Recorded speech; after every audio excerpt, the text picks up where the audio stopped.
versículo de número 18 até o verso 23. As profecias de Balaão, mas vamos ler apenas uma porção da palavra de Deus. Está escrito assim a palavra de Deus: Então alçou a sua parábola e disse: Levanta-te, Balaque, e ouve. Inclina os teus ouvidos a mim, filho de Zippor.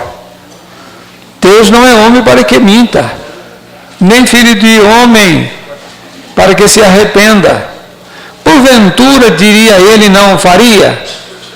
Ou falaria e não o confirmaria?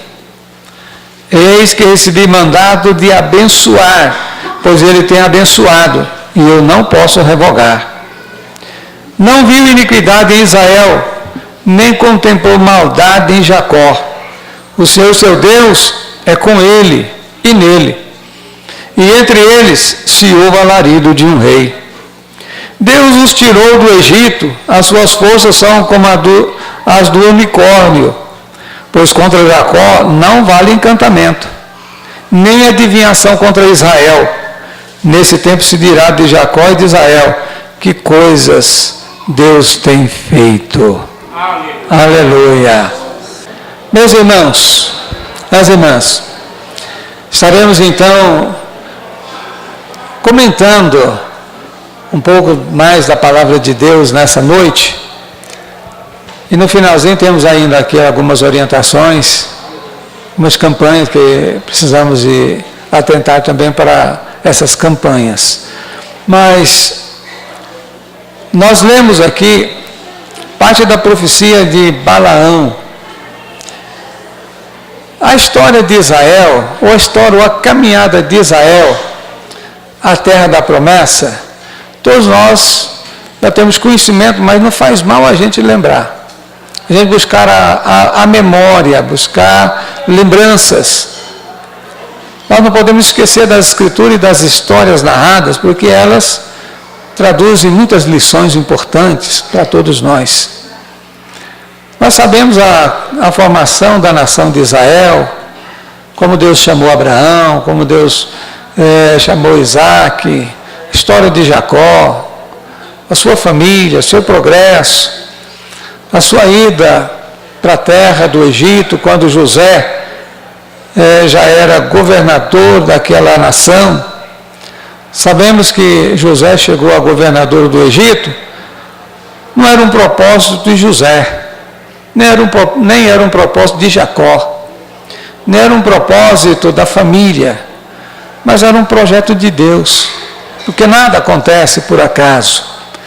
Todas as coisas que acontecem, todas as coisas que ainda irão acontecer, estão debaixo de uma orientação, debaixo de um governo.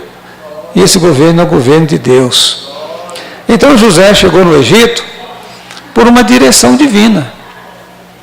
Era Deus que mandou José para lá.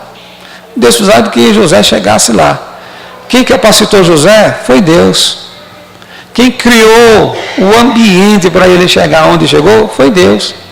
Não foi ele que chegou lá, que criou o ambiente para ser governador. Não, ele chegou lá como escravo. Enquanto o povo canta dizendo que José sonhou ser governador do Egito, a gente tem que ter cuidado para colocar o que a Bíblia fala. José chegou para lá como escravo, chegou sem querer ir, ele jamais era o seu desejo de deixar o agasalho, o conforto do seu pai, da sua casa, mesmo que ele tinha algumas inconveniências, alguns atritos com os irmãos, mas eles viviam, dava para viver junto. Dá para viver junto mesmo com uma certa dificuldade entre eles. Família grande sempre tem algumas discórdias entre essas famílias, alguns irmãos. Isso não deveria ser natural, mas acaba tendo algum desconforto quando a família é grande. Assim pode acontecer em família grande. José era de uma família grande, 12 irmãos. Então, eles tinham algumas dificuldades entre eles nos relacionamentos. Mas José jamais desejou deixar a casa de seu pai em Canaã para descer para o Egito e não saber a sua sorte, não saber o seu futuro. Mas acontece que não foi pelas vias da sorte ou do destino, porque nós não cremos nessa predestinação, mas cremos num governo, numa direção, num querer, numa vontade soberana, guiando, orientando e dirigindo. Enquanto a gente está na vontade de Deus, Deus vai cumprindo os seus propósitos, vai cumprindo os seus desejos com a gente. E José foi muito sensato, porque José conseguiu permanecer nessa linha, de Deus usá-lo e ele se submeter, ser muito sensato a essa direção, essa orientação, porque muitas pessoas começaram a caminhada, Deus começou a usar, mas do meio do caminho para frente eles desorientaram, não aceitou mais, não teve aquela sensatez mais, aquela direção, aquela submissão, aquela compreensão. Mas José, não, ele foi vendido, chegou no Egito como escravo, de repente José é bem sucedido no seu primeiro emprego. Ele chegou como escravo, mas logo virou empregado da casa, porque ele passou a ser uma pessoa de alta confiança do seu senhor. E de lá ele vai para a prisão, e da prisão ele vai para o palácio. Ora, ninguém é tão de sorte assim, né? Um estrangeiro chegar e passar por onde José passou, por cadeias e por perseguições, por calúnia, e de repente ser o governador daquela nação. Não, ninguém é tão de sorte assim. Então é uma direção de Deus. Porque Deus estava preparando, porque estava vindo aí um grande problema, uma grande dificuldade, e Deus precisava de que alguém estivesse no Egito para receber o seu povo. Ninguém é melhor para receber o pai, os irmãos lá do que José, que era da família. Ninguém é melhor do que ele.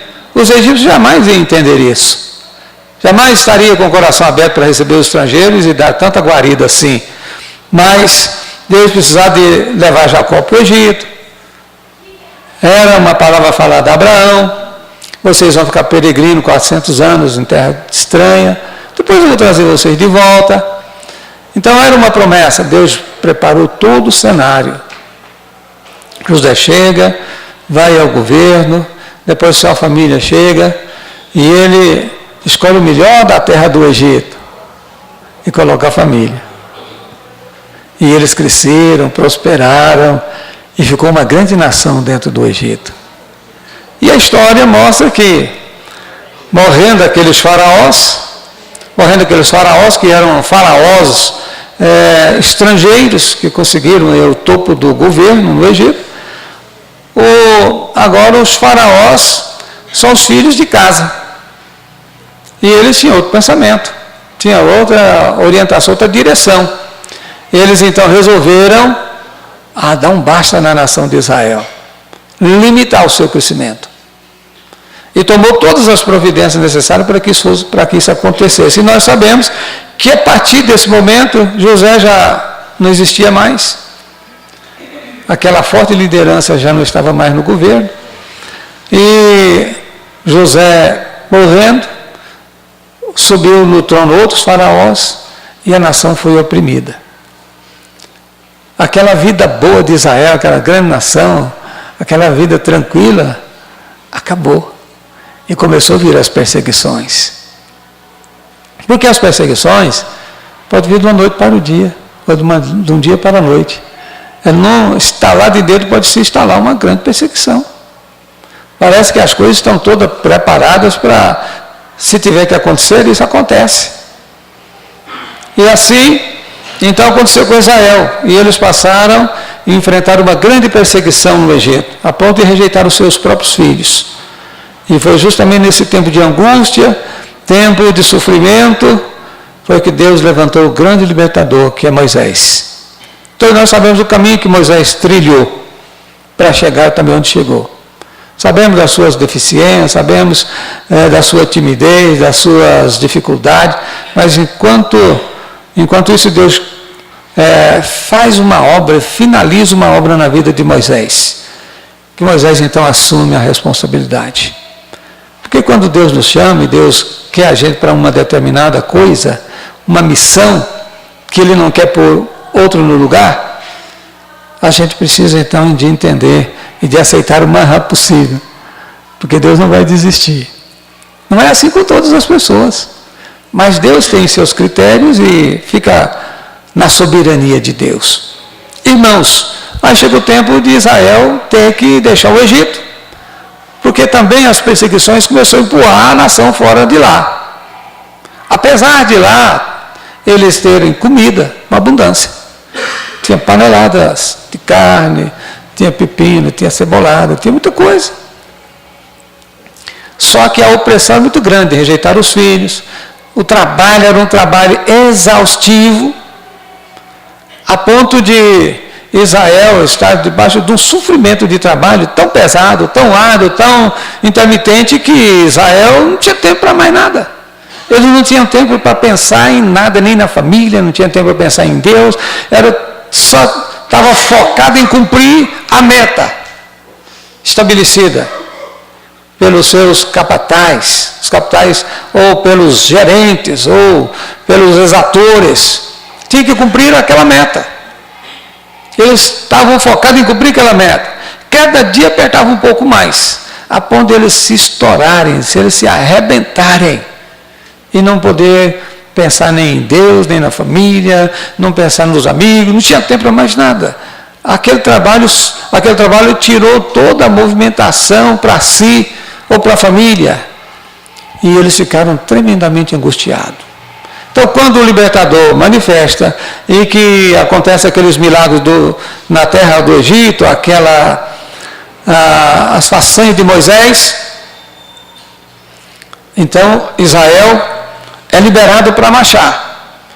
Você sabe que quando a gente está saindo de uma situação constrangedora, como estava o Egito, todo mundo sai com muita alegria, com muita festa, e saíram de lá, foram enriquecidos na saída. Os egípcios, que estavam muito sofridos pelas pragas, abençoou Israel para eles ir embora o mais rápido possível, porque toda a desavença que estava acontecendo no Egito, a causa era Israel. Então, quanto mais depressa for embora, melhor será para o Egito. Quando Israel sai, o Egito ficou no caos. Ficou no caos. E ficou no luto, porque a última praga foi a morte dos primogênitos.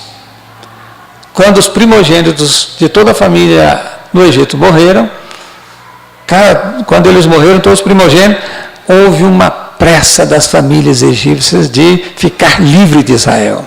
Israel ficou incômodo ali na terra do Egito. Toda a diversidade do Egito se tornou Israel. Israel não era mais aqueles edificadores dos templos, das cidades para os egípcios. Agora era um obstáculo. E eles queriam se livrar de Israel. E Moisés sai com o povo com muita alegria, com muito regozijo, como é o começo de quase toda a viagem, começo de mudança. Quando a gente muda, a gente tem aquela expectativa, né? E tanta coisa boa vai acontecer, só que tem as ervas amargas pelo caminho. A pessoa sai daqui, vai para a Irlanda, vai para os Estados Unidos, dizendo, vou ganhar muito dinheiro, muito dólar, e pensa, tem uma história na cabeça. Mas ao que chega lá, que começa a saber que tem que trabalhar 20 horas, que aqui trabalhava só 6. Tem que trabalhar 20 horas, que aqui trabalhava só 8. Trabalhava 8 com reclamação, lá tem que trabalhar 20. Que aqui tinha 3 refeições por dia, que estava até meio obeso, meio gordinho, que lá, quando tem uma refeição, que se comer as 3, não dá quando vir com 1 centavo para casa. Aí vai falar assim, aí fica assim, ei, mas meu Brasil, pensei que aqui era outra história. Mas quando está no avião viajando, a euforia é grande. Mas quando chega lá, que a realidade é outra, então a gente começa a entender que tem ervas amargas pelo caminho. Israel sai com uma viagem planejada para um curto espaço de tempo. Quem sabe uns 60, 90 dias, para sair magiando e chegar a Israel, não muito demorado, uma viagem bem rápida. Mas só que a coisa não aconteceu por esse ângulo. Houve muitas dificuldades. Uma viagem que poderia ser com uns 90 dias, 120 dias, 6 meses, ficou 40 anos. 40 anos. De repente a gente é que faz a viagem da gente ficar grande. De repente a gente é que estica as nossas viagens. Mas Deus queria dar uma viagem bem curta para a gente, uma trajetória rápida, mas a gente não entende, depois a gente cria um caminho longo demais. Depois, antes de andar 6 meses, a gente tem que andar 40. Moisés poderia ter resolvido o problema de Israel bem mais jovem. Deus queria ele na força da juventude, ele com 40 anos. Mas Moisés não entendeu, foi para 80. Foi para 80 anos. Deus esticou o aprendizado de Moisés mais 40 anos. Preparou Moisés mais 40 anos. E depois para fazer uma viagem bem rápida, chegar a Israel, Moisés a conhecer a distribuição da terra de Israel e assentar as famílias de Israel. Não foi assim que aconteceu. Eles andaram 40 anos pelo deserto e Moisés não entrou na terra da promessa. Muitas coisas podem acontecer no caminho. Muitas coisas podem acontecer no caminho. Deus está no comando e tem o caminho certo, tem a trajetória certa. Agora, como é que vai chegar lá depende de mim e depende de nós. Depende de mim, depende de nós. A gente que vai chegar lá, mas depende de nós. Um caminho mais curto, e Deus não quer esticar muita coisa, né? Nós é que gostamos de pegar caminho longo. Mas, nesta caminhada da terra do Egito, a terra da promessa, Moisés, na liderança, encontrou muitos obstáculos. Muitos. Obstáculos seríssimos, grandes obstáculos. Enfrentou muitas rebeliões. Muitas rebeliões. Muitas insatisfação. Aquele povo saiu eufórico da terra do Egito, começou a dar problema assim que chegou no Mar Vermelho. Assim que chegou no braço do Mar Vermelho para passar, já começaram a manifestar. Foi só passar um pouquinho de prova que eles deu saudade do Egito, esqueceu da opressão, esqueceu da chibatada, esqueceram de tudo. Ficou lembrando só dos pepinos, lembrando só da cebolada e lembrando só das panelas cheias de carne. Parece estar vivendo só para isso, né? Só para comer pepino, comer cebola, comer carne. E o lombo para as pinholadas e para o desprezo. Esqueceram tudo disso. Uma pequena prova, pequenos obstáculos pelo caminho, eles ficaram insatisfeitos, aborrecidos. Meus irmãos, ninguém aceitou Jesus como Salvador por não ter nenhum problema na caminhada. Quem oferece um caminho para o céu sem obstáculo, sem dificuldade, sem ter que enfrentar a erva amarga pelo caminho, sem ter que enfrentar os amaleques, sem ter que enfrentar os adversários, esse pregador não é o pregador do Evangelho. Porque a Bíblia é muito clara quando a Bíblia diz assim: no mundo vocês terão aflições. Terão aflições. Terão erva para comer, erva amarga, terão obstáculos, desafios, e grandes desafios, desafios seríssimos. Então Moisés enfrentou muitas murmurações do povo, enfrentou muitos perigos, enfrentou muitas guerras. Não foi fácil liderar Israel. Não foi fácil a caminhada de Israel.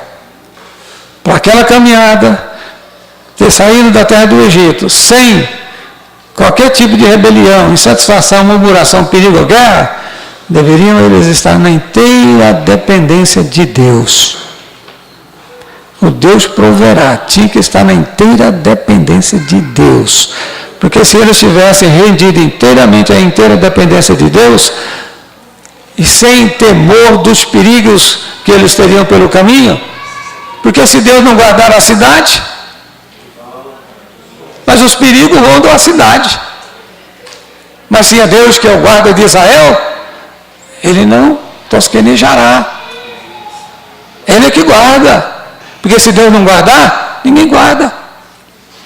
Porque tem coisa que nós podemos guardar, porque está na nossa alçada. E Deus nos deu essa competência. Mas coisas que é da soberania de Deus, do cuidado de Deus, Deus não falha. Deus não falha. Então, muitas dificuldades. Moisés chegou mesmo a não considerar a bondade de Deus nas águas de Meribá, sabendo de sua severidade. Porque Deus é bondoso, mas Deus também é severo. A severidade de Deus não é maldade, crueldade, é que Deus trata as coisas com justiça. Deus trata Deus é longânimo, bondoso, maravilhoso, é amoroso, mas Deus trata as coisas com justiça. A sua palavra precisa ser respeitada. A sua vontade precisa ser respeitada. Deus não abre mão disso. De repente, é nisso que incorre os homens, de achar que pode levar Deus no gogó, e não vai. Levar Deus no gogó não vai. Na linguagem popular, levar Deus na barriga, quer dizer, empurrando, também não vai. A sua palavra precisa ser honrada. Deus não abre mão da sua palavra. Deus falou, porventura, ele não vai honrar a sua palavra? Disse Balaão, Deus não é homem para que minta, nem filho do homem para que se arrependa. Falando Deus, ele não vai honrar a sua palavra? Falando Deus, a palavra de Deus não voltará vazia.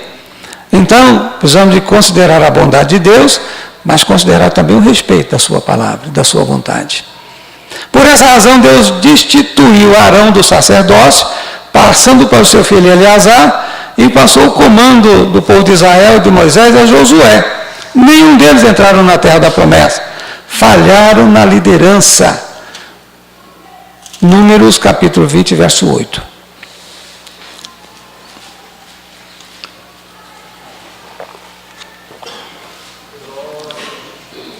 Mas vou ler também o verso 7. Números capítulo 20, versos 7 e 8. E o Senhor falou a Moisés dizendo, toma a vara e ajunta toda a congregação, ou ajunta a congregação, tu e Arão teu irmão, e falai a rocha perante aos seus olhos, e dará a sua água, assim lhes tirarás água da rocha, e darás a beber à congregação e aos seus animais. Irmãos, olha, eu disse que Israel teve muitas rebeliões, insatisfações e murmurações. Moisés já tinha passado por um momento desse com os filhos de Israel. Obrigado. Já tinha passado um momento desse com os filhos de Israel, de chegar numa região desértica, aonde não tinha água. Eles chegaram a alguns lugares que tinha água com abundância, mas chegaram em alguns desertos que não tinha água. E no primeiro momento, Deus disse para Moisés que ferisse em Horebe a rocha. E Moisés feriu a rocha e a água teve com abundância para todo o povo. Porque não era uma congregação pequena, eram muitas famílias. Mas houve abundância de água para toda a congregação de Israel. Mas aqui no verso 20, verso 8, de Números, a palavra e a orientação de Deus foi diferente. Toma a vara e ajunta a congregação, tu e Arão, teu irmão, e falai a rocha perante aos seus olhos, e dará a sua água, assim lhes tirarás da rocha e darás a beber à congregação e aos seus animais. Falar a rocha. Mas Moisés, coagido pelo povo, porque o povo novamente teve falta de água. E quantas vezes nós ficamos com a falta do cuidado? Parece que a gente está desamparado. Parece que não tem emprego. Parece que o dinheiro não chega. Parece que a despensa vai se esvaziando. Parece que a coisa está na contramão da gente. Parece que toda a porta que você bate está fechada.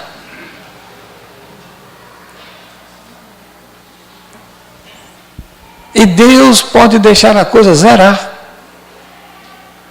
E deixar esticar um pouco mais, deixar o zero virar um pouco negativo. Esticar a corda, até ver onde que a gente pode ir. Até onde que a gente pode ir. Porque muitas vezes Deus quer consultar como é que está o nosso coração, como é que está a nossa fé, como é que está a nossa comunhão, como é que está a nossa dependência, a nossa confiança em Deus. Se a gente passar na prova, a água vem com abundância. O socorro vem com abundância. chegar lá naquela hora, assim, parece que os irmãos, parece que não estão vendo, parece que ninguém vê, parece que Deus não me ouve, e de repente a gente chega lá no fundo. São provas, são provações. Israel chega em Refidim e água é o problema de novo. E eles deram uma prensa em Moisés, ficaram angustiados, e da angústia passou para a murmuração, e da murmuração passou para a ameaça. E começou a questionar Moisés, dizendo: por que você foi lá nos tirar, nos incomodar na terra do Egito? Lá a gente tinha muita fruta, muita hortaliça, porque o Egito tem muito disso. O Nilo dá uma fartura muito grande. Quando estivemos lá, tivemos o cuidado de olhar isso. Que riqueza é o Nilo, né? Que riqueza é o Nilo. Distribuído no deserto. E muita fruta, muitas verduras. E além das carnes. E eles começaram a pressionar Moisés, dizendo: por que o Senhor nos tirou do Egito? O Senhor nos incomodou, o Senhor trouxe esse grande povo, agora chega num deserto desse que não tem água, não tem carne, tem cebola, tem pepino, não tem fruta, tem nada. E a gente vai morrer aqui agora? Aí Moisés não tem saída, né? Porque cadê a água? Cadê as coisas que o grande Israel precisava? Foi para a tenda orar. E ele está orando lá, e Deus disse assim: não, Moisés, estou passando o povo na prova. Eu quero conhecer de perto quem é Israel. Quer conhecer de perto quem é Israel. Quer saber quem é Israel. Irmãos, olha, ninguém sendo provado diz que está sendo tentado por Deus, porque Deus não tenta ninguém. Agora, Deus prova. Deus não tenta, mas Deus prova. Está passando por alguma prova? Como é que nós vamos reagir diante da prova? Vamos murmurar? Vamos ficar insatisfeitos? Vamos ajoelhar e começar a gritar: minha oração não vai ao céu, porque o céu está de bronze. O céu nunca é de bronze, para quem tem comunhão. Deus está ouvindo e dizendo: estou esperando um pouco mais. Estou esperando um pouco mais. Mas Deus tem dispensa para atender todas as nossas necessidades. Deus tem tudo. Porventura Deus não é o Senhor dos céus e da terra? Tem alguma dificuldade de Deus abrir uma porta? Se todas as portas que no mundo existem estão nas mãos de Deus, Deus é que está com a mão na maçaneta, Ele abre a porta que quer? Como Ele disse para a igreja de Filadélfia: eu sei que vocês têm pouca força, mas vocês confiam em mim, eu pus uma porta aberta em vocês que ninguém pode fechar. Eu que abri essa porta, ninguém vai fechar. Porque quando você sente que você tem pouca força, eu tenho muita força, eu posso abrir, eu posso pôr essa porta aberta.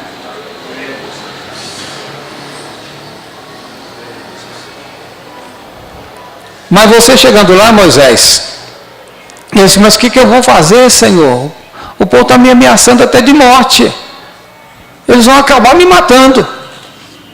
Moisés temeu a vida, acabou me matando o povo. Moisés, pega a vara, cajado, vai diante da rocha, e chega lá e diz para a rocha: rocha, água. Conversa com a rocha, a rocha vai dar água. A primeira, Deus tinha dito para Moisés: fere a rocha. Agora Deus mandou ferir, mandou falar a rocha. Só que Moisés, quando saiu lá da tenda, onde ele saiu humilde, dizendo: vou fazer aquilo que Deus mandou fazer, do jeitinho que Deus mandou fazer. Mas nós, o ser humano, tem uma mania errada, né? De receber uma ordem e distorcer a ordem e achar que está fazendo igual. Deus disse para Saul: vai lá e faz isso. Ele foi ser parcial, não fez corretamente, e veio dizendo: eu fiz do jeitinho que Deus mandou. Não foi. Deus disse para Moisés: vai lá e fala com a rocha. E ele saiu ali indignado, contrariado com a pressão do povo, talvez até com a pressão de Arão, dizendo: olha, meu irmão, se você não tomar uma providência, o povo ou vai nos matar no caminho aí. E Moisés chama o povo dizendo assim, vamos lá, congregação de Israel, povo de Deus, vamos lá na rocha, cada vez vai ter muita água. E eles foram para lá. Moisés chega, feriu a rocha. Mas antes ele disse assim, rebeldes, porventura Deus pode fazer dessa rocha sair água? Ora, porventura duvidar da soberania, do que Deus pode fazer. Porventura Deus pode fazer água sair dessa rocha, mas nós, esse cadeado, eu, Moisés, Arão, nós vamos providenciar água dessa rocha. Não era Moisés e nem Arão. Porque se Deus não tirar a água da rocha, ninguém tira, só ele. Mas ele, indignado, ainda respirando indignação, ele tocou na rocha, tocou a segunda vez, e a água, Deus é bom, né? Até mesmo com o atrevimento de Moisés, Deus largou ele de lado e deu água para o povo. Porque já que Moisés não fez o que Deus mandou que fizesse, ele fez o que ele achou que devia ser feito. Ele mesmo tirou a água da rocha, porque ele não poderia deixar de ser santificado perante o povo, já que Moisés não fez isso. Moisés levou a vara e bateu na rocha 2 vezes e saiu água para o povo beber. Só que Deus puniu Moisés e Arão, dizendo, porquanto não credes em mim, para santificar-me aos olhos dos filhos de Israel, por isso não entrareis esta congregação na terra que eu lhes dei. Números 20 e o verso 12. Nós lemos o 8, aqui está o 12. E o Senhor disse a Moisés e Arão, porquanto não me crestes a mim, para me santificar diante dos filhos de Israel. Por isso não metereis esta congregação na terra que lhes tenho dado. O grande sonho de Moisés era chegar com o povo em Canaã, na terra da promessa. Isso já estava pertinho. Era um passo só da terra da promessa. Praticamente já tinham quase que chegado. Estavam para colocar os seus pés lá. Mas Deus puniu Moisés e Arão. Meus irmãos, alguns dizem assim, olha, Moisés foi punido porque ele feriu a rocha. Que ele bateu na rocha. A gente precisa de considerar. No primeiro momento, Moisés foi orientado a ferir a rocha. No primeiro momento. Porque a rocha é Cristo. No primeiro momento em que a rocha foi ferida, estava falando no futuro que Cristo, a rocha, seria ferida para derramar o seu sangue por nós. Mas nesse segundo momento, a orientação não era para ferir a rocha, era para falar a rocha já tinha sido ferida. Agora não era para ferir, mas só para falar. Quer dizer, teve uma inconveniência na obediência, porque se fosse para ferir, Deus tinha dito, fere a rocha de novo. Mas Deus não mandou ferir, mandou falar a rocha. A gente precisa ter muito cuidado qual que é a orientação de Deus para a nossa vida. Qual que é a direção? Porque já aconteceu assim comigo. Não, está certo, Deus pode ter te dado uma ordem diferente ontem e hoje te dá outra ordem diferente.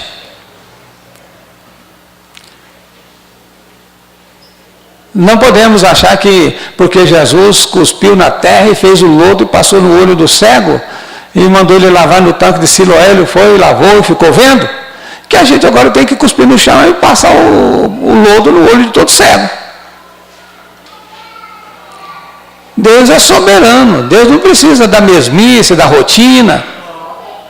E Deus também tem os seus tratados, e Deus faz tudo dentro de uma ordem. Então, se o primeiro era para ferir, Deus tinha a intenção de mostrar futuramente que a rocha, que é Cristo, seria ferido por nós. Mas depois de ferida, não pode ferir mais, agora é só falar. Ele já teve essa inconveniência, não é nem porque só tocou na rocha, porque tocar na rocha já foi Foi uma orientação que não partiu de Deus, partiu da indignação de Moisés. Deixa eu dizer uma coisa. Nós erramos muito. É a hora que a gente está sujeito à fragilidade humana. É a hora que está sujeito a uma fragilidade. É a hora que você está irado, apertado, angustiado. Você está facinho de dar um passo errado. A hora que a coisa aperta o cinturão, a hora que a angústia bate na porta, a hora que a pressão é forte, você está facinho de dar um passo errado. É a hora que você vai andar no fio da navalha. Mas não vai fugir da direção, não vai fugir da orientação perfeita de Deus. Então Moisés, com aquela pressão, com aquela indignação do povo, ele também saiu indignado. Saiu da tenda, mas saiu indignado. E quando ele chegou lá, ele disse que o povo era um povo rebelde.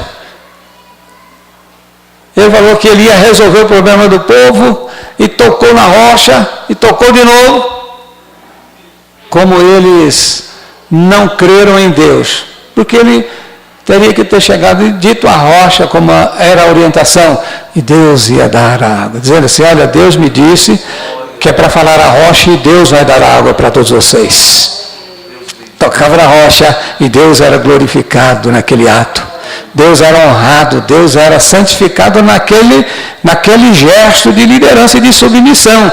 Mas como ele fez tudo porque estava irado, a vista assim que na ira do homem não opera a justiça de Deus. Na ira do homem, ele pode desobedecer, quebrar a obediência. Achar que ele que vai fazer, que vai resolver. Por isso que nós não podemos agir com precipitação. Quando a gente tiver que tomar qualquer uma decisão precipitadamente, a gente precisa de contar de 1 até 1000. 1, 2, 3, 4, 5, a hora que der 500, tranquilizou. Fala assim, eu já sei como é que eu vou tomar a decisão. Mas se você não espera, tem que não espera contar nem até 5, já tomou a decisão, está sujeito a um grande fracasso. Veja bem, eles estavam em Refidim. Refidim significa refrigério. Mas só que no lugar do refrigério, eles estavam em Meribá, estavam na murmuração, estavam contendendo contra Deus. Olha, você não pode estar no lugar de paz contendendo. No lugar de paz, está na murmuração. Você está em Cristo. Cristo é o príncipe da paz. Você não pode estar em Cristo levando uma vida de murmuração, levando uma vida discutindo contra Deus, achando que Deus não vai te dar a água, achando que Deus não vai te dar o pão, achando que Deus não vai te dar... Olha, diz que não é só de pão que viverá o homem, mas da providência que Deus toma. Deus tem cuidado de mim, que nós cantamos aqui hoje. Sou um adorador por excelência. Ora, então, foi errado Moisés tocar a rocha, por isso que ele foi punido? Não, ele foi punido porque ele não honrou a Deus. Ele foi punido porque ele não glorificou a Deus naquela ação, naquela obediência. Justamente ele foi punido porque Deus não se sentiu honrado naquela decisão. Porque Deus podia muito não ter dado a água. Porque nós vamos tocar aí, a água vai fluir. Deus podia ter cruzado os braços e disse assim, então tira a água da rocha, Moisés. Você tem água aí? Você que plantou água na rocha? Mas quando Deus olhou a necessidade do povo e viu a incoerência de Moisés e de Arão, Deus largou de lado e ele mesmo se santificou a si mesmo, dando água para o povo. Deus mesmo se santificou a si mesmo, dando água para o povo. Porque muitas vezes, se Deus ficar esperando de liderança, ficar esperando dos líderes o povo pode sentir as suas necessidades, os seus fracassos. Então tem coisas que Deus interfere por conta própria, não espera de liderança. Bem que Ele quer passar pelo caminho da organização que Ele mesmo estabeleceu. Por isso,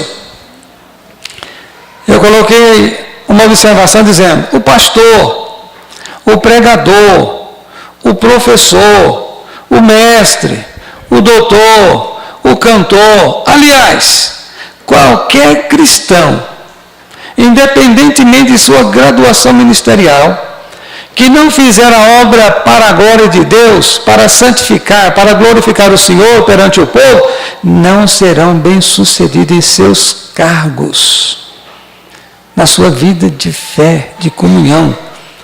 E temos muitos exemplos vivos em nosso meio. Não se faz nada na vida, não se faz nada no reino, não se faz nada, não se caminha, não se vai, não se vem, não se deita, não se levanta, não se vai para a direita ou para a esquerda ou pelo centro, não se movimenta, sem ser para a glória de Deus. Esse tem sido o erro dos homens, de achar que vai resolver, de achar que é eles que estão com a garantia, eles que estão com o selo na mão, eles é que estão com o cajado na mão, eles que estão com a autoridade na mão. Ninguém, como disse Jesus, ninguém teria autoridade, ninguém tem autoridade aqui se não for concedida por Deus. Qualquer autoridade tem o princípio de autorização divina. Se o pai é uma autoridade em casa, o princípio dessa autoridade vem de Deus. Qualquer tipo de investimento de autoridade, e todos nós temos menor ou maior investidura de autoridade. E todo esse princípio de autoridade vem de Deus. Então qualquer pessoa que faz a obra de Deus, que se movimenta no reino de Deus, se não fizer para a glória de Deus, se não fizer para santificar, para glorificar o Senhor perante o povo, perante a sociedade, perante a igreja, não serão bem-sucedidos. Deus não dá sua glória ao trem. Deus não divide o espaço. Ou o espaço é de Deus, ou ele está saindo. Deus não divide o púlpito. Deus não divide espaço na família. Ou a família está com ele, ou está sem ele. Ou ele está de dentro, ou está de fora. E ele pode até insistir batendo, dizendo, eu quero entrar. Mas só antes de estiver de acordo comigo, só antes se for para me governar. Só antes se for para me comandar. Se for para mim entrar e não governar, eu vou continuar do lado de fora. E vou continuar batendo. Até o dia que eu não vou bater mais.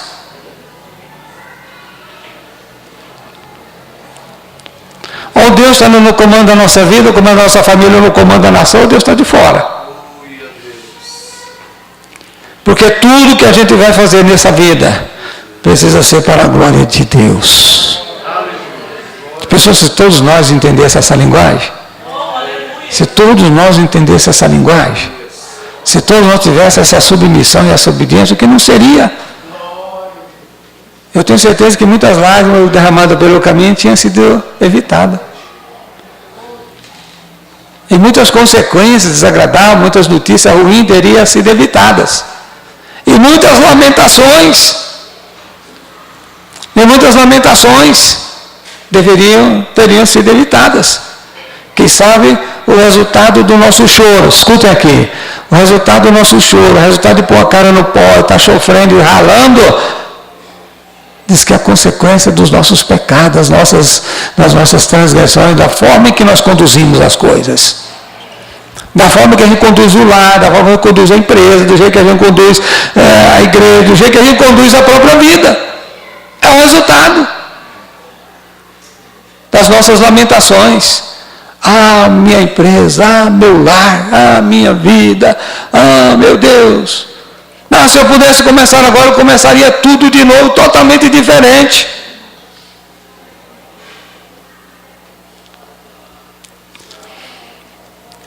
Por isso, mais uma vez, quero só repetir para didaticamente melhorar a nossa compreensão.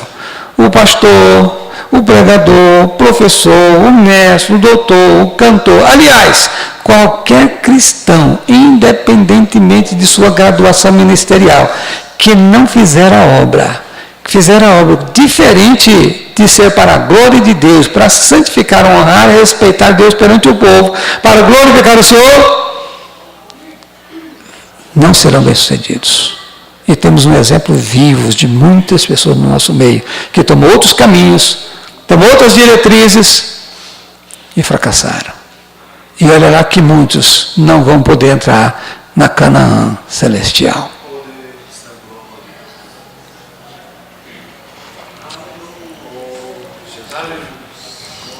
Na sequência desse fato, Moisés enfrenta a primeira guerra, que é a guerra contra os amalequitas. Quando os amalequitas se armaram para confrontar Israel, Moisés tomou o caminho. Quando Deus disse para eles, olha, vocês não vão entrar na terra da promessa. E ele se arrependeu, pediu desculpa, pediu perdão, e foi falando, e foi comovendo, e foi querendo comover Deus, para Deus mudar de atitude. Deus como é longano, Deus como é maravilhoso.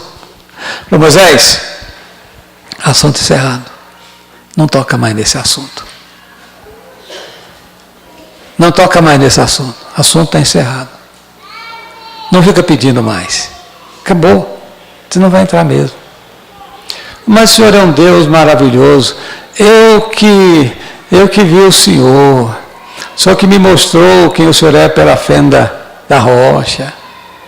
Só que é um Deus grandíssimo em benignidade, longanimidade, misericórdia.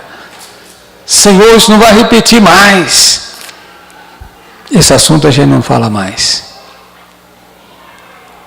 Deus é bom. Deus é bom. Você vai morrer, vou te sepultar e a gente vai levar a vida na eternidade. Mas o povo você não vai entrar com ele. Nem Arão. Miriam já tinha morrido. Olha, uma sequência de meses, talvez aí 90 a 120 dias, Arão também morre. Passa o sacerdócio para o seu filho Eleazar. Deus manda Moisés preparar Josué para lhe entregar a liderança. Mas antes que isso acontecesse, vem a primeira guerra contra os amalequitas. Aí Moisés já sobe para o monte, chama Josué e fala assim, Josué, eu vou subir para o monte e você desce para o campo de batalha. Enquanto você batalha lá embaixo, enquanto você está guerreando lá com o exército de Israel, eu vou estar no monte intercedendo. E subiu Arão ainda estava vivo, subiu Arão e Hur, e quando Moisés levantava as mãos, Josué lá embaixo prevalecia. Porque eu levantar as mãos de Moisés, era dizendo, Senhor, eu sei que eu não posso, mas o Senhor pode. Eu sei que o Josué lá embaixo também não pode, mas o Senhor pode. Não era aquele que queria mais tocar na rocha, dizendo assim, nós vamos fazer a água sair para vocês beber. Não, o Senhor pode. Quando eu levantava as mãos, Josué prevalecia lá embaixo, na batalha. Quando ele descia as mãos, Josué começava a perder espaço na guerra. Mas ele levantava de novo, Josué avançava outra vez. Ele baixava as mãos, que as mãos ficavam pesadas e cansadas. A batalha começava a ser desfavorável a Josué. Mas Arão e Hur, vendo aquela batalha lá de cima, contemplando todo o cenário da guerra e o que estava acontecendo lá embaixo, eles então entenderam que quando Moisés levantava as mãos, Deus dava vitória. Quando Moisés baixava as mãos, Josué era desfavorável. Eles prepararam um assento, colocou Moisés, segurou suas mãos. Até que Josué consumou a vitória contra os amalequitas. Toda a guerra, toda a vitória vem de Deus. Vem de Deus. Quer vencer? Levante as mãos para os céus. Deixa Deus entrar na sua guerra. Deixa Deus entrar na sua guerra. Deixa Deus entrar na sua batalha. Você quer vencer, mas só fica murmurando. Deus não trabalha com murmurador. Deus trabalha com dependente. Deus trabalha quando você estende a mão. Quando você estende as mãos, Deus entra com socorro. Muito bem. Da liderança se exige mais. A responsabilidade de quem lidera é maior do que aquele que é liderado. Isso não é só no caso pastoral, mas no caso da nação. Ou se exige muito do presidente da República. Ele tem mais. Se exige mais dele. Se exige mais do presidente do Senado, do presidente da Câmara Federal. Se exige mais do Supremo Federal. Se exige mais das lideranças. Se exige mais de um pai de família. Quem mais tem? Mas é cobrado. Mas é cobrado. Deus exige das lideranças. Deus exige mais do presidente da República, Deus exige do povo brasileiro. Porque ele está na altura de tomar decisões corretas para o povo, porque ele é o presidente. Mas como ele não faz sozinho, ele está lá com o presidente da Câmara, do Senado, com a Câmara Federal, com os presidentes. Eles têm que ter coerência, eles têm que entender o cargo que eles assumem, que eles ocupam. Eles têm que entender que o cargo não é deles. Que no cargo de presidente da República já passou muitos, desde que o Brasil teve aí a sua república. Muitos presidentes passaram lá. Ninguém é tão importante assim. Porque depois que eles descem da presidência, é um nome comum. Mas quando eles estão no cargo, Deus cobra deles. Porque eles podem ser uma bênção para a nação, mas podem criar um transtorno para a nação. O parlamento pode ser uma bênção para a nação, mas pode ser um desastre para a nação. Porque são liderança. Assim acontece na família. A família pode ser uma bênção, mas pode ser um desastre quando o líder da família não corresponde. Quando o líder da família não corresponde, não cumpre o seu papel, pode ser um desastre na vida dos seus filhos. Pode ser um desastre na vida da sua família, da sua descendência. Deus cobra da liderança. Deus cobra mais dos pais do que cobra dos filhos, que são os liderados. Até que eles sejam investidos de autoridade igual. Deus cobra mais do pastor do que cobra dos membros da igreja. É assim. Deus dá, mas Deus cobra. Deus coloca, mas Deus exige. Então Deus cobra mais. Moisés ficou irado com rebeldia do povo e não crer na providência de Deus. Também não reverenciou o Senhor perante o povo. Isso custou encerramento da missão de forma antecipada. Que perigo que os líderes correm. Que perigo que os líderes correm. Por isso que a Bíblia diz assim, por que você está apressado para liderar alguma coisa na vida? Você não sabe que isso é muito sério, liderar? Você não sabe que quem lidera tem uma grande influência, que você pode transtornar a vida de pessoas? Quem lidera? Você pode ser uma bênção, mas você pode também criar um transtorno na vida de pessoas. Porque quem lidera também tem influência. E nós precisamos liderar, mas precisamos de ter cuidado com a liderança, para a gente influenciar positivamente, para a gente influenciar positivamente, e não influenciar negativamente. No caso do povo de Deus, a nossa liderança está pautada com a Escritura, mas não é a Bíblia do jeito que eu quero interpretar, do jeito que eu quero que ela seja. Porque tem pessoas que querem espremer, torcer a palavra para ficar do jeito que ele gostaria de ser na vida. Deixa a Bíblia falar com você do jeito que a Bíblia é. Porque não adianta, se você torcer, a Bíblia não vai ficar torcida. Você que vai ficar torcido. Você que vai torcer. A Bíblia vai continuar sendo a palavra de Deus do mesmo jeito. Ninguém vai levar vantagem e dizer assim, mas a sua palavra diz assim, Deus vai dizer assim, aonde? Quem te falou que é assim? palavra de Deus é a palavra de Deus. Mesmo que os homens dizem que vai torcer ela, não, eles é que vão ficar torcidos. A palavra de Deus continua sendo a mesma, a palavra de Deus. Destruída por eles e que as armas usadas contra Israel não prevaleceram. E não estão diante de mim e vêm para destruir-me. E que as armas para destruir um povo, uma pessoa, com eficiência é amaldiçoar, ou então ferir a sua religião, ferir a sua fé. Balaque escolheu a arma da maldição, amaldiçoar. Tem pessoas que vivem amaldiçoando, amaldiçoou os filhos, amaldiçoou a nação, amaldiçoou a igreja. Mas contra Israel não vale nem maldição, nem encantamento, nem bruxaria, nem... Não há males contra Israel. Não pode amaldiçoar ninguém. O povo de Deus não tem mais a boca da maldição, agora é a boca da bênção. A boca da bênção. Deus te abençoe. Deus abençoe nossa nação, Deus abençoe o nosso povo, Deus abençoe a nossa cidade, Deus abençoe a sua família, Deus abençoe. Bênção e não maldição. Podemos amaldiçoar. Não podemos dizer para os filhos, eu sabia que você não vai dar nada, você não presta. E outras coisas mais. Amaldiçoar os filhos, amaldiçoar o esposo, amaldiçoar a esposa. Nossa boca não é mais a boca da maldição, é a boca da bênção.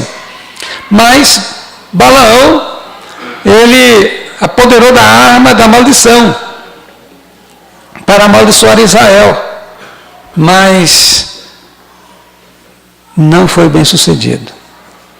Assim que Balaão preparou, chegando na terra de Balaque, preparando os altares da maldição,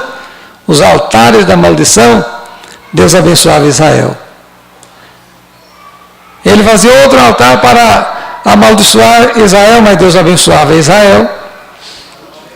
Toda vez que ele abria a boca para amaldiçoar, ele abençoava. E Balaque está escutando. Você não estou te entendendo, eu estou te fazendo honrarias, te pagando, para você amaldiçoar, mas toda vez que você vai amaldiçoar, só sai bênção. Você não pode amaldiçoar o que Deus abençoou.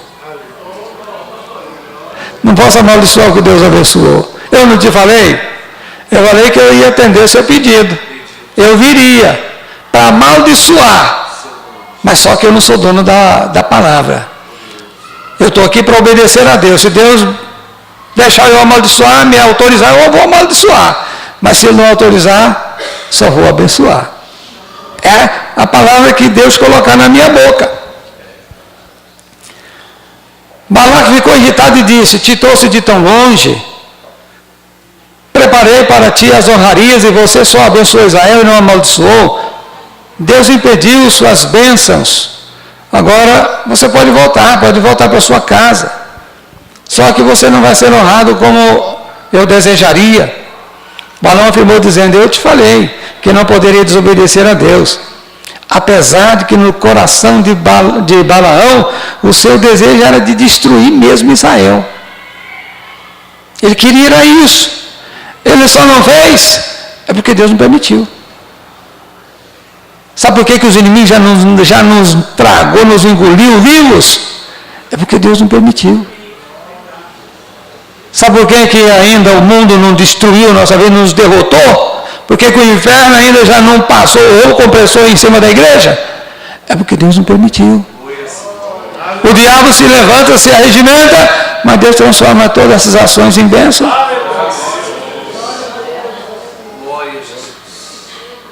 Porque nada vai acontecer. Você acha que quando a igreja teve que enfrentar as arenas do Império Romano, você acha que foi covardia da parte de Deus permitir que os cristãos morressem devorados pelas feras, ou morressem nas praças com Nero, lá como tochas incandescentes nas praças, iluminando as praças, para o povo fazer passeios? Não. Deus estava mostrando que quando uma pessoa decide servir a Deus, Ele não mede circunstâncias. Ele servir a Deus não era só lá na sua casa, no banquete da sua casa, mas se tivesse que servir a Deus dentro da arena sangrenta e para ser alimento dos leões famintos, e só para ser uma testemunha de Deus, ele estava pronto. Era o palanque, era o púlpito daqueles mártires. Porque quando eles iam para a arena do Império Romano, para o Coliseu Romano, que eles iam lá, que pregavam aquela grande mensagem de rendição e de obediência a Cristo, descia das galerias do Coliseu muita gente convertida, multidões desciam dali convertidos. Era o púlpito que eles tinham para pregar o Evangelho, era com a vida. Aleluia.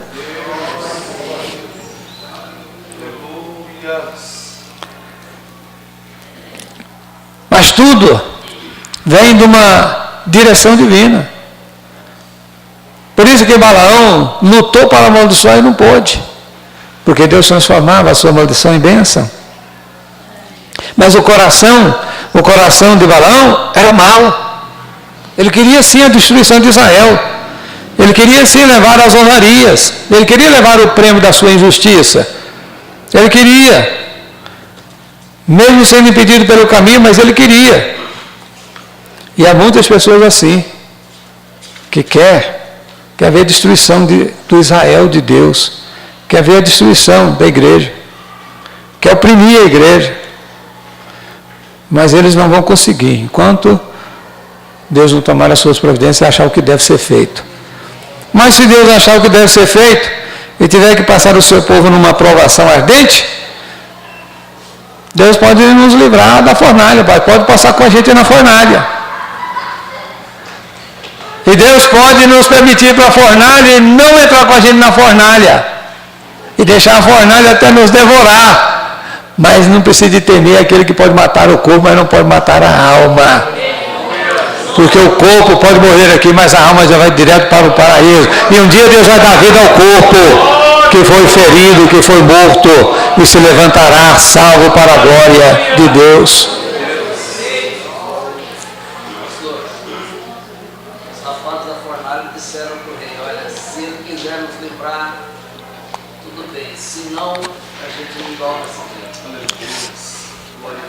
Verdade, os rapazes, os 3 jovens, disseram: se Deus quiser nos livrar, Ele pode. Porque tudo Ele pode. E se Ele não quiser livrar, não tem problema. De qualquer maneira Ele vai nos livrar. Ou livrar agora do poder da chama da fornalha, de qualquer maneira vai nos livrar do inferno, porque estaremos com Ele para sempre. Então não importa se Deus, qual vai ser o resultado das ações. Ora, mas finalizando aquele trabalho de Balaão, eu disse: olha, mas é o seguinte, já que eu não recebi, mas eu quero te dar um conselho. Tem outra maneira de você conseguir derrotar Israel.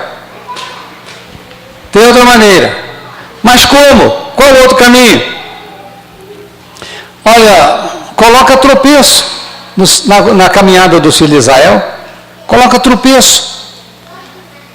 Se você colocar tropeço diante dos filhos de Israel, eles vão pecar contra Deus e Deus mesmo se encarrega de destruí-los. Olha, quer dizer, ninguém pode nos amaldiçoar, ninguém pode nos engolir vivo, mas pode pôr tropeço no nosso caminho, pode pôr tropeço no nosso caminho, pode pôr tropeço na nossa jornada, põe embaraço no caminho.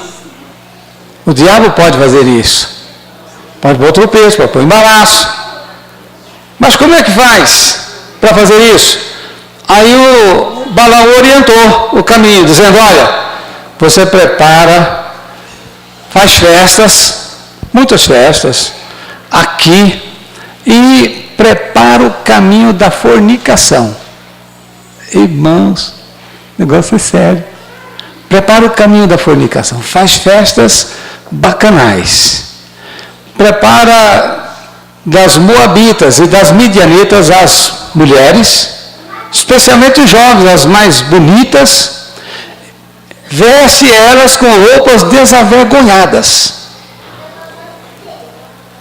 para elas induzir os filhos de Israel. Para elas induzir os filhos de Israel. Para elas vestir roupas totalmente, roupas de prostituta, roupas sensuais, para elas induzir os filhos de Israel. E faz as festas. E eles vão ser induzidos. Introduz elas no meio dos filhos de Israel.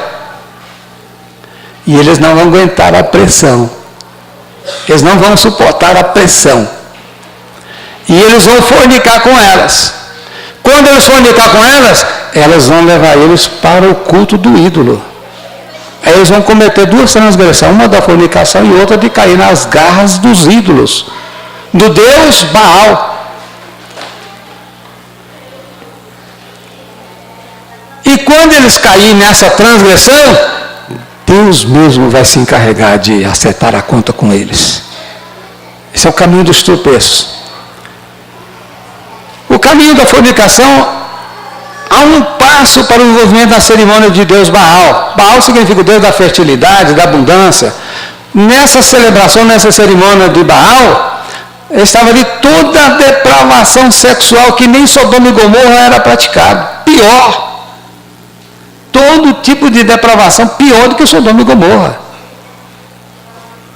Sacrifícios humanos fazia parte desse ritual. Balaque promoveu festas bacanais, trouxe as filhas dos midianitas, dos moabitas, que vestissem desavergonhadas, roupas sensuais, roupas descaradamente sensual, e induzisse os filhos de Israel à fornicação e à participação dos rituais do ídolo. 1 Coríntios capítulo 6, verso 18. Veja como é que está escrito lá. E outro vai abrir para 1 João 5, 21. Eu estou acelerando aqui para cumprir esse relato. 1 Coríntios 6, 18. Fugindo da prostituição, todo pecado que o homem comete é fora do corpo, mas o que se prostitui peca contra o seu próprio corpo. Olha, então veja bem. Fugir da prostituição, ou fornicação, ou adultério, está tudo aqui incluído dentro desta citação bíblica. Fugir da prostituição, todo pecado que o homem comete é fora do corpo. Mas o que se prostitui peca contra o seu próprio corpo. É uma maneira de profanar e de criar um atentado contra a lei divina. Por quê? Porque o corpo não é uma propriedade da pessoa. Diz que o nosso corpo é templo e morada. Então ninguém é dono do corpo. Para achar que tem que produzir o seu corpo, porque ele que manda no corpo, ele que quer o corpo assim, porque hoje nós estamos vivendo o período do culto do corpo. Estamos vivendo a era do culto do corpo. Da malhação, do corpo, das maquiagens, de tudo para enfeitar o corpo, tudo para ter uma apresentação do corpo. Isso é homens e as mulheres. Hoje, as academias, isso não é saúde, se não a visão não é saúde, a visão é do corpo.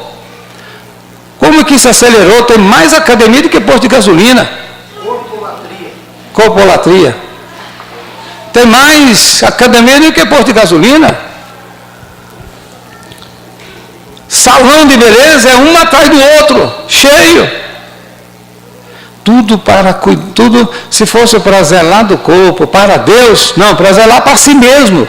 E até mesmo para esbanjar isso. Depois passa ali, escuta uma conversa, passa aqui, escuta uma conversa, homens e mulheres. Você não sei por que o povo fica me encarando. É porque você está induzindo as pessoas. Está induzindo as pessoas. A pessoa passa a induzir os outros. Mas, 1 João capítulo 5, verso 21.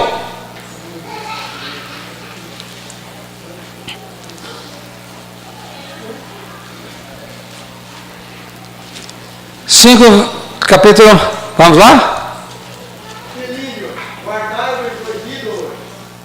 Filhinhos, guardai-vos dos ídolos. Por quê? Porque a fornicação ou desregramento moral, o segundo passo é a idolatria. Porque isso há uma conjugação de propósito. O desregramento moral é o caminho da idolatria.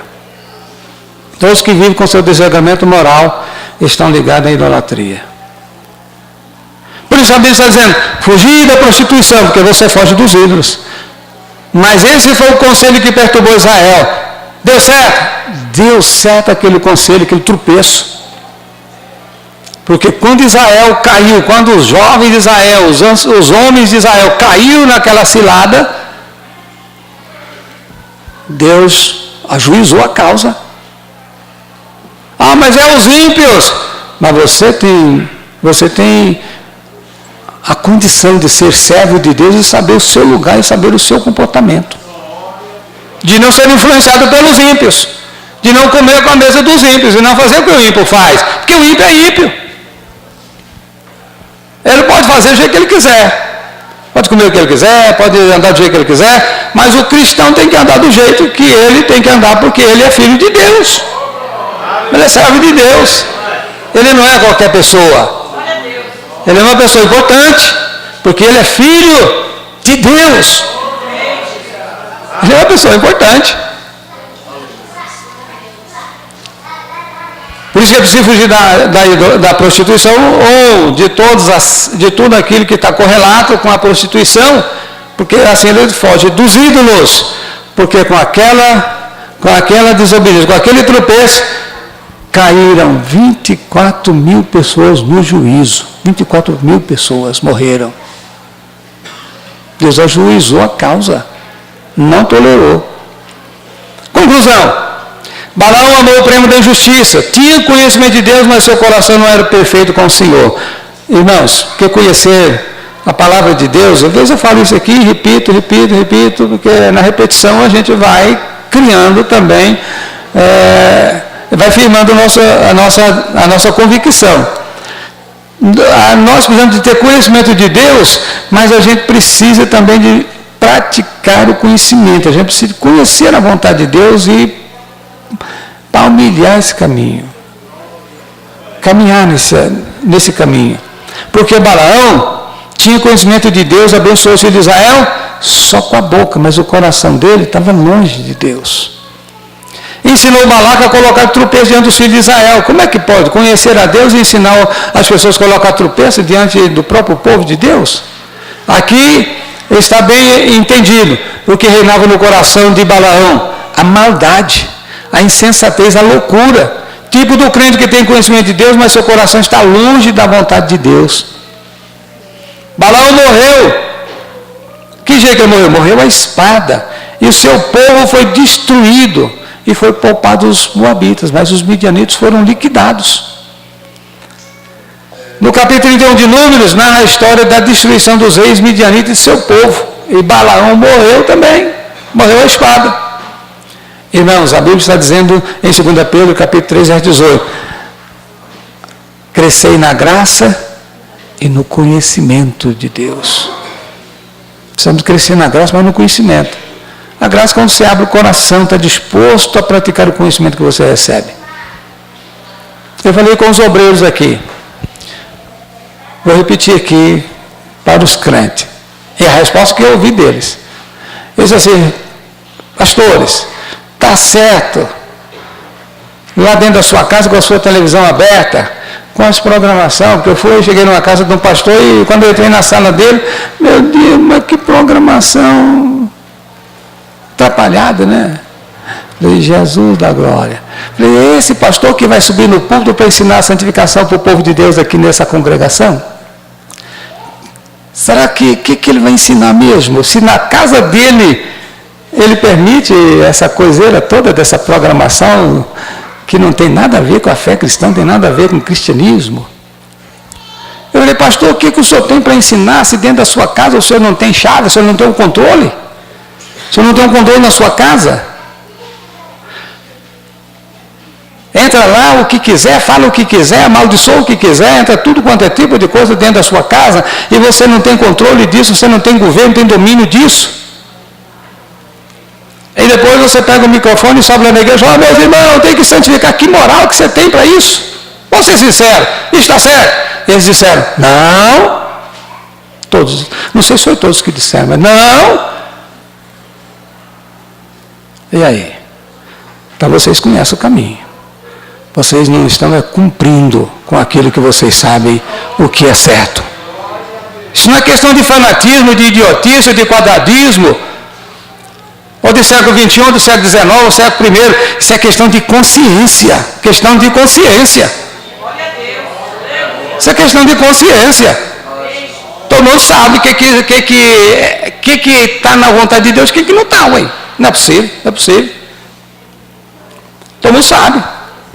Onde põe a mão, que está certo, onde que não está. Onde põe o pé, que está certo, não está. O que ele fala, que está certo, que não está. Ele tem que ter essa consciência. Ou ele não sabe de nada. Ele disse, não está certo. Eu falei, porque não está mesmo. Você está desqualificado. E a partir de hoje, o pastor que não tomar o caminho, já tem uma sentença da parte de Deus.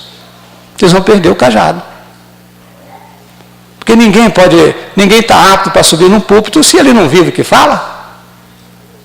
Como é que você vai aqui ensinar o povo de Deus se você não tem governo da sua própria vida, da sua própria família? Não estou desafiando ninguém. É a Bíblia, a palavra de Deus, é a verdade.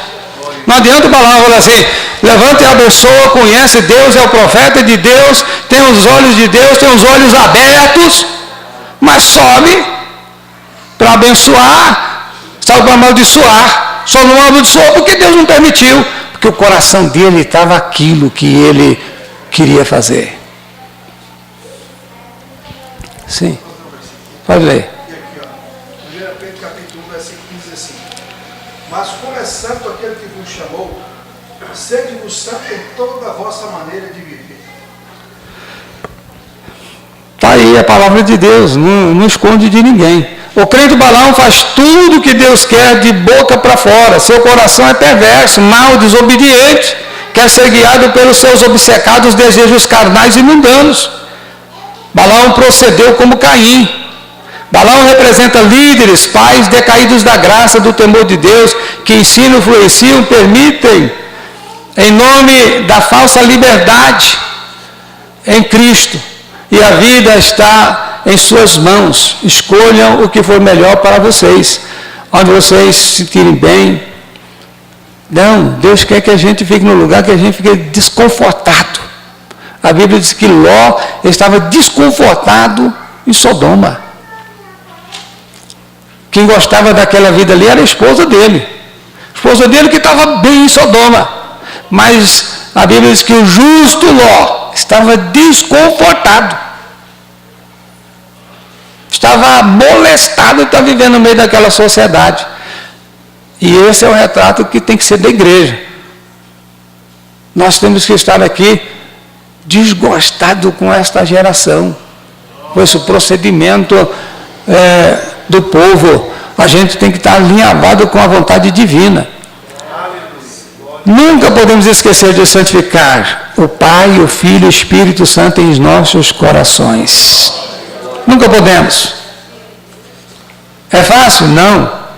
Não é fácil. Mas esse é o caminho. Mas só para a gente encerrar. O último versículo. 1 Pedro 3, 15 e 16. Encerro aqui. 1 Pedro 3, 15 e 16.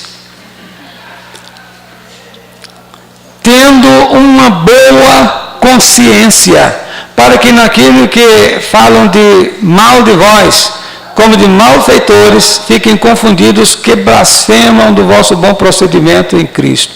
Porque melhor é que padeçai dizendo bem, se a vontade de Deus assim o quer, do que fazendo o mal.